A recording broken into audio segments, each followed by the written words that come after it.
तो अब हमारा थर्ड टॉपिक है अ न्यू कंजर्वेटिज्म आफ्टर 1815। ठीक है, अब ये तो हम सबको पता है कि नेपोलियन 1850 में डिफीट हुआ था। ठीक है, 1815 में नेपोलियन हार गया था। अब हमें इस टॉपिक के नाम से कंजर्वेटिज्म का मतलब जानना है। ठीक है, कंजर्वेटिज्म का मतलब होता है कंजर्वेटिव्स हम जानते हैं जिनकी जो थिंकिंग होती है वो थोड़ी सी एक ही जगह पे कंजर्व रहती है, जिनको चेंजेस तो चाहिए होते हैं सोसाइटी में, बट उनको अपने पुराने जो भी उनके ओल्ड कल्चर्स है या ओल्ड भी जो भी पैशंस हैं उन्हें भी अपने साथ रखना होता है। वो चाहते हैं कि चेंजेस आए, बट वो चाहते हैं कि धीरे धीरे चेंजेस आए, उनको हम बोलते हैं कंजर्वेटिज्म। ठीक है, 1815 में कुछ यूरोपियन पावर्स थी जिन्होंने नेपोलियन को डिफीट किया था, मतलब नेपोलियन को हराया था। ठीक है, अब वो यूरोपियन पावर्स कौन कौन सी थी? Britain, Russia, Prussia and Austria.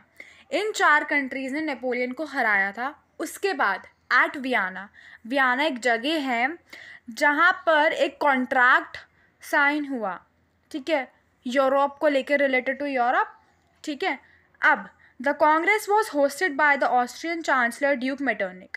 ठीक है, उसको होल्ड या उसको होस्ट किसने किया था? उसको ऑस्ट्रियन चांसलर ड्यूक मेटरनिक ने होस्ट किया था उस कॉन्ट्रैक्ट। अब एक क्वेश्चन आता है, ट्रीटी ऑफ वियना कब हुआ था? ट्रीटी ऑफ वियना 1815 में हुआ था। अब आते हैं हम आगे। The Bourbon dynasty, which had been deposed during the French Revolution, was restored to power and France lost its territories annexed under Napoleon.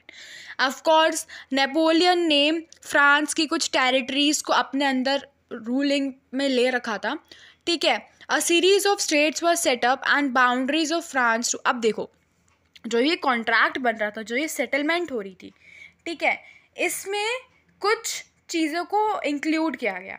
ठीक है, कुछ किंगडम्स को इंक्लूड किया गया। अब उन 4 किंगडम्स थे, उन 4 किंगडम्स को कुछ तरीके से इंक्लूड किया गया था। वो अभी हमें उनके नाम पढ़ना है कि किसको किससे इंक्लूड किया गया था। Thus the kingdom of the Netherland which include Belgium. Netherland में बेल्जियम को इंक्लूड कर दिया गया। Was set up in north. कहाँ पे सेटअप हुआ? नॉर्थ में। ठीक है, Genoa was added to Piedmont in south. Genoa में पिडमॉन्ट को ऐड कर दिया गया जो साउथ में था। Prussia was given important new territory of western frontier. तो जो रशिया था उसको पोलैंड का पार्ट दिया गया। तो प्रूशिया को सैक्सनी का पार्ट दिया गया। ठीक है, Russia was given a part of Poland. तो अब हमारा टॉपिक है वो है द रेवोल्यूशनरीज। इसमें गिज़िपी मज़ीनी के बारे में बताया गया है। Giuseppe Mazzini born in Genoa in 1807। Giuseppe Mazzini Genoa में बॉर्न हुए थे 1807 में। He became a member of secret society of the Carbonari. ये एक सीक्रेट सोसाइटी के मेंबर बने जिसका नाम था Carbonari. As a young man of 24 years he was sent into the exile in 1831 for attempting a revolutionary in Liguria. तो जब गिज़िपी Mazzini 24 years के थे तो उनको जेल में भेज दिया गया क्योंकि उन्होंने एग्जाइल में जाके अपना रेवोल्यूशन स्टार्ट किया था 1831 में।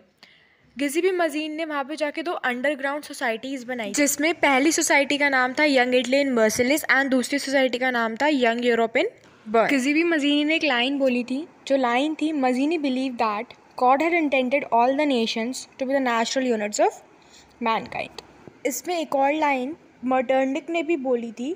Metternich described him has the most dangerous enemy of social order. ये मेटरनिक ने अपने बारे में ये लाइन बोली थी।